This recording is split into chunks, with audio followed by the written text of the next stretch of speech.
agak cepat. Ada dalilnya. Dalil ada, tapi tidak ada contoh. Ini yang sering salah paham. Dalil ada, contoh tidak ada. Bid'ah bukan? Yang bilang bid'ah angkat tangan. Allahu a'lam. Baik. Bukan Allahu a'lam, ada ya, tadi ada. Ada artinya di sini. Karena ini sekarang sering muncul istilah kalau tidak ada contoh itu bid'ah.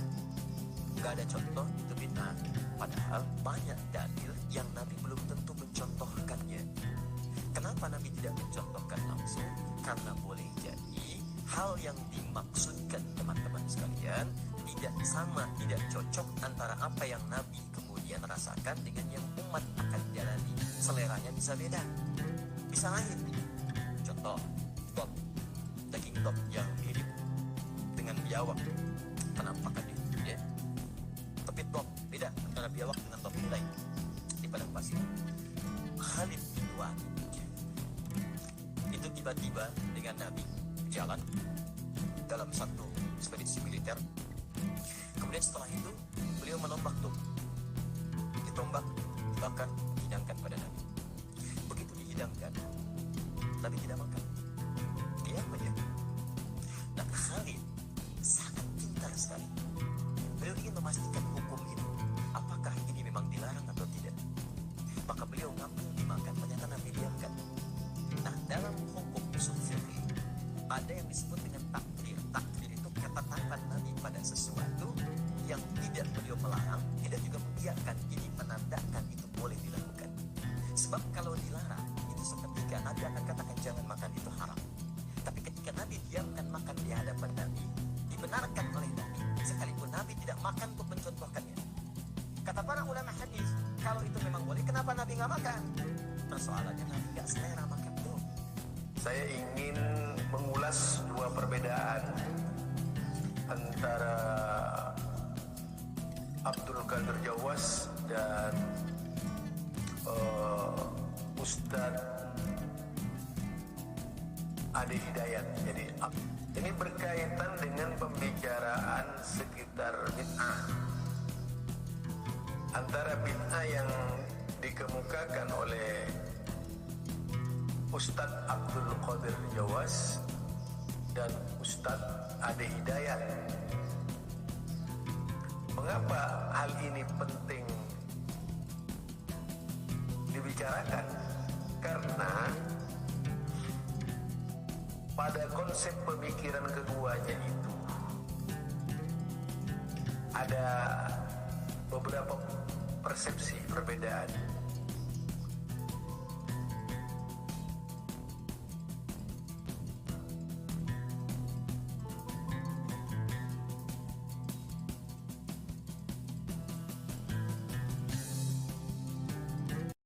Assalamualaikum warahmatullahi wabarakatuh. Alhamdulillahirrabbilalamin. Salatu wassalamu ala asrafil anbiya wal mursalin wa ala alihi wa sahbihi ajma'in. Asyhadu an la ilaha illallah wa asyhadu anna Muhammadar Rasulullah. Allahumma shalli ala sayyidina Muhammad wa ala ali sayyidina Muhammad. Amma ba'd. Pemirsa di mana saja berada, kaum muslimin wal muslimat yang dirahmati Allah Subhanahu wa taala. Lagi-lagi kita bersyukur kepada Rasulullah taala dan berselawat kita kepada baginda Nabi Muhammad sallallahu alaihi wasallam. Allahumma shalli ala sayyidina Muhammad wa ala ali sayyidina Muhammad. Jadi hadirin berbahagia, sesungguhnya memahami hadis Rasulullah sallallahu alaihi wasallam tentang perkara bid'ah atau perkara yang muhdas di dalam beragama sudah menjadi pertarungan hebat di kalangan umat saat sekarang ini. Nah, inilah contohnya yang dibuat oleh Pak Zulkarnain Al-Maduri ini. Masih saya bahas tentang Pak Zulkarnain Al-Maduri ini. Malah memperbandingkan antara Abdul Qadir Jawas dengan Ustadz Adi Hidayat. Ya. Perbedaan persepsi antara kedua ustadz ini di dalam memahami makna bid'ah. Jadi seolah-olah kesimpulannya pemirsa,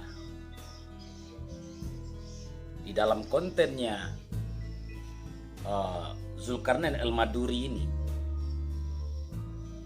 itu intinya adalah bahwasanya sudut pandang Ustadz Hadi Hidayat di dalam memahami makna bid'ah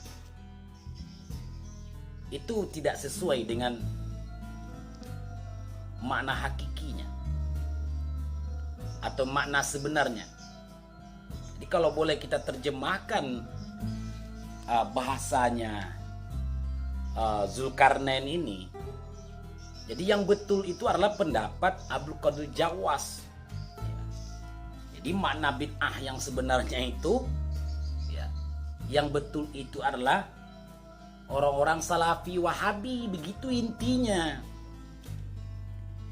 Jadi kaum muslim yang dirahmati Allah Subhanahu wa taala, pemirsa di mana saja berada, memahami makna bid'ah yang disampaikan oleh Ustadz Hadi Hidayat itu sesuai dengan dasar-dasar hukum di dalam ajaran Islam.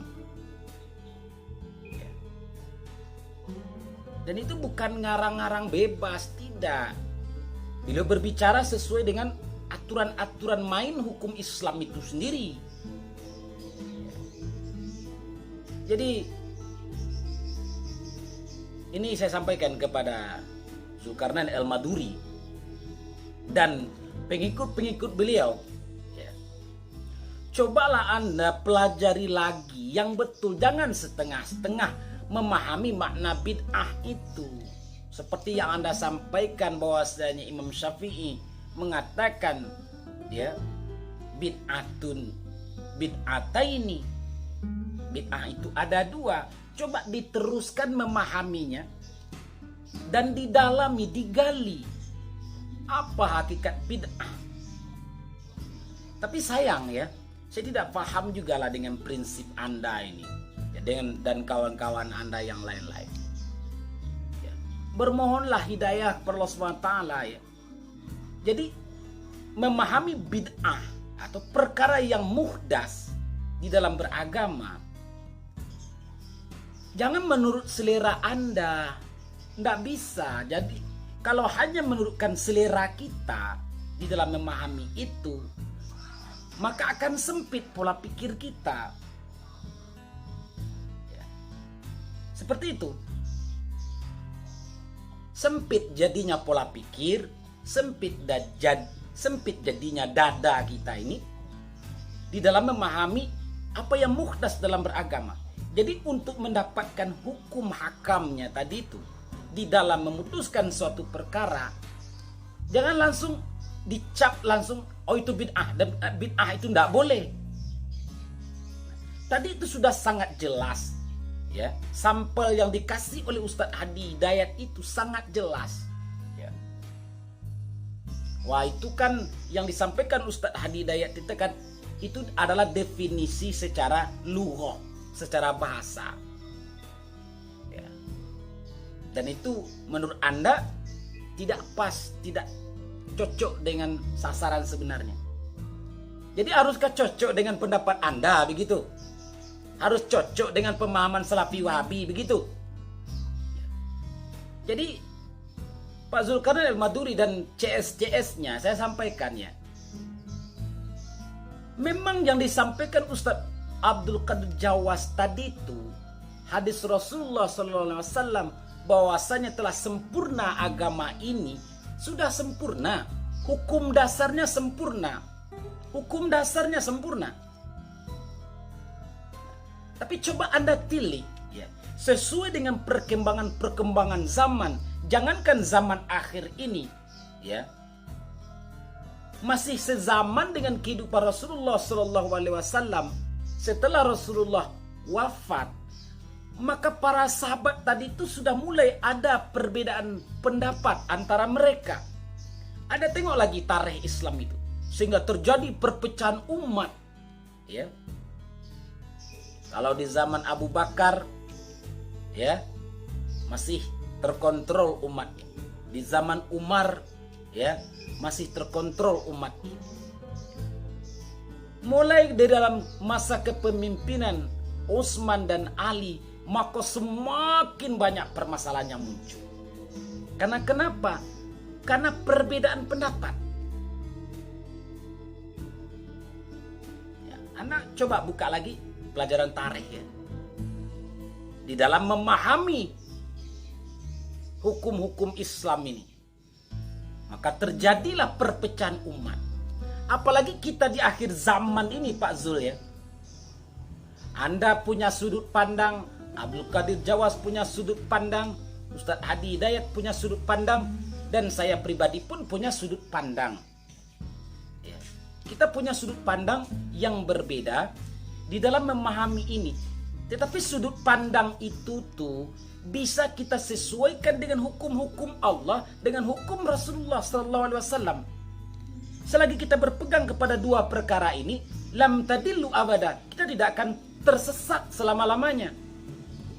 Namun sayang, antum ini ya, maaf, antum ini bersama kawan-kawan antum dan lain sebagainya itu terlalu sempit memahami perkara yang muhdas. Ada aja kilahnya, ada aja jalan larinya. Ya. Coba lagi belajar. Saya ulang lagi, belajar lagi. Karena ilmu Allah Ta'ala ini sangat-sangat luas, sangat luas sekali.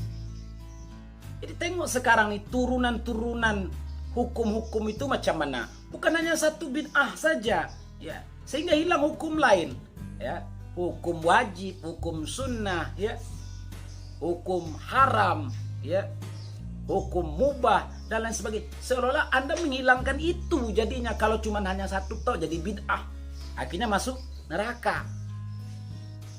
Anda telah membuat suatu bahasa ya, itu membenturkan antara Ustadz Hadi Hidayat dengan Abdul Qadir Jawas. Dan intinya yang benar itu seolah-olah Anda mengatakan intinya itu yang benar itu Abdul Qadir Jawas. La ilaha illallah Muhammadur Rasulullah. Ya. Antum dan Ustaz Al-Qadir Jawas belajar lagi lah. Ya. Karena banyak perkara-perkara muhdas yang dibuat. Tengok, ada enggak dasar hukumnya? Kalau ada dasar hukumnya, maka muhdas tersebut tidak tertolak. Contoh nih Pak Zul ya. Kalau antum mungkin paham, kita ada perintah untuk membayar zakat di dalam Al-Quran. Dan contoh pembayaran zakat itu di zaman Rasulullah pakai apa? Ya. Misalnya membayar zakat fitrah kita pakai apa? Ya. Apa dulu di zaman Rasulullah memakai gandum? Sedangkan kita di Indonesia, rata-rata masyarakat kita tidak memakai gandum, makainya beras. Maka di situ diistimbatkan hukumnya menjadi apa? Nah, pakai apa? Kita pakai beras tadi, maka di situ memakai kias. Jadi dasarnya tadi itu Al-Quran, hadis, ijma, kias, dan lain sebagai perangkatnya itu untuk mendapatkan keputusan hukum. Paham ya Pak Zulkarnain? Jadi yang tertolak tadi itu ya, muhdas yang tertolak yang tidak ada landasan hukum itu baru tertolak. Tapi selagi ada landasan hukum, maka hal tersebut tidak tertolak ya. Tidak tertolak. Jadi makanya para ulama tadi berbeda pendapat ya di dalam memahami. Tapi ulama-ulama yang betul-betul ulama, mereka tidak akan berpecah belah masalah perbedaan pemahaman tadi. Tidak berpecah belah. Nah ini sekarang ini, antum-antum ini, Allahu alam, ilmunya saya juga tidak paham, tapi sudah berani mengklaim bahwasanya antum ada yang benar, orang lain salah. Jadi bid'ah itu, sehingga Imam Syafi'i mengatakan bid'atun bid'ataini, itu berarti apa? Coba dipelajari lagi. Tidak semua yang muhdas tadi itu tertolak. maka butuh pembelajaran yang dalam. Terkecuali Anda membuat perkara yang muhdas dalam beragama tidak ada dasarnya. Contoh, Anda ingin sholat subuh, Anda jadikan 3, itu udah sesat itu. Bukan tertolak lagi. Atau Anda mengatakan menjelang sholat, terus diadakan tari-tarian terlebih dahulu, itu sudah melanggar hukum. Itu baru muhdas yang tersesat. Tapi perkara muhdas yang masih berlandaskan Al-Quran atau norma-norma Rasulullah SAW itu tidak tertolak. Jadi coba dibuka cakra kita tuh lagi, dibuka pemahaman kolbu kita, ya.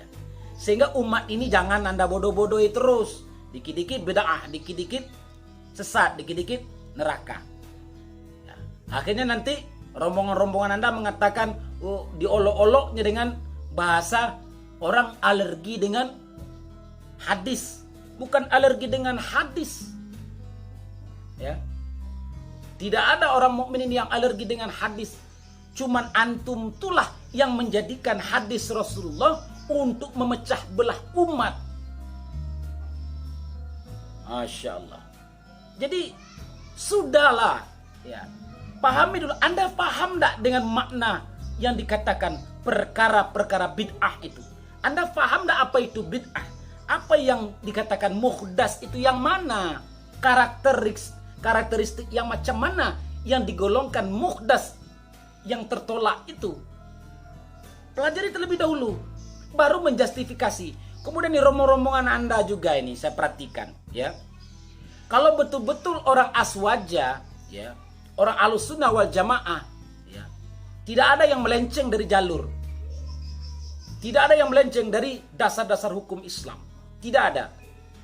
Jadi antum-antum bikin di konten-konten kawan-kawan antum itu membuat, termasuk antum sendiri, membuat konten tentang orang aswaja menari-nari.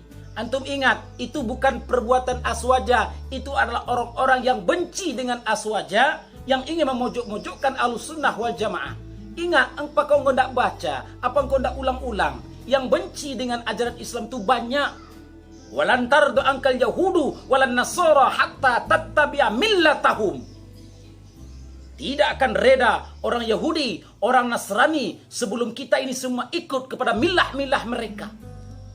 Mau sampai kapanpun selagi terbendang alam ini Pak Zulkarnain dan CS-CS-nya, orang Yahudi, orang Nasrani tidak akan rela Islam ini berjaya. Jadi musuh ini sudah sangat banyak. Ya. Ketika ada akidah yang benar, ada pemahaman yang betul, lurus di jalannya berdasarkan Al-Quran dan hadis, maka yang benci itu banyak. Nah sekarang antum bukannya malah mencari menyatukan umat, malah sebaliknya antum tambah memecah belah umat, memojok-mojokkan orang lain. Jadi kedengkian seperti ini buanglah. Karena di dalam kolbu manusia ini, ya, itu dikitari oleh penyakit. Ya. Itu makanya Rasulullah mengatakan, ada segumpal daging dalam diri anak Adam itu. Bila mana baik ini daging, maka baiklah seluruhnya. Bila sebaliknya, bila mana jeleklah daging yang segumpal ini, maka akan jeleklah semuanya. Apa itu sebenarnya? Adalah kolbu kita. Jangan kotori kolbu ini dengan hal-hal seperti ini. Wahai kaum muslimin yang berbahagia, pemirsa di mana saja berada. Karena innallaha la yanzuru ila suwarikum wa amwalikum walakin yanzuru ila qulubikum wa amalikum. Allah tidak lihat rupamu, harta bendamu, tapi Allah menengok kepada hati dan amal perbuatan kita. Jadi insyaallah kaum muslimin berbahagia. Kita sudah di akhir zaman, sudah saatnya kita untuk bersatu padu. Pemahaman-pemahaman yang membuat kita berpecah belah, jauhilah. Jadi ingat ayat Allah Ta'ala, bersatu padulah, wa'tasimu bihablillahi jami'a wa la tafarraqu wa dzkuru ni'matallahi 'alaikum idz kuntum a'da'an fa'alafa baina qulubikum fasbahtum bi ni'mati ikhwana. Jadi Allah menyuruh kita untuk bersatu. Allah menyuruh kita untuk kembali. Selanya kalau dalam pepatah mengatakan, ke bukit sama mendaki, ke lurah sama menurun, berat sama kita pikul, ringan sama kita jinjing, sehingga terwujudlah baldatun toibatun warabun ghafur. Begitu Pak Zulkarnain dan kawan-kawannya semua ya. Kita ini diikat dalam satu ikatan kalimat la ilaha illallah Muhammadur Rasulullah. Kita hanya menghadap diri kepada Allah Subhanahu wa taala. Sementara waktu kita masih dipecah belah dengan sebab adanya perkara-perkara furu yang tidak selesai di tengah-tengah umat ini. Jadi itulah salam dari saya. Mudah-mudahan bermanfaat. Wabillahi taufiq wal hidayah. Assalamualaikum warahmatullahi wabarakatuh.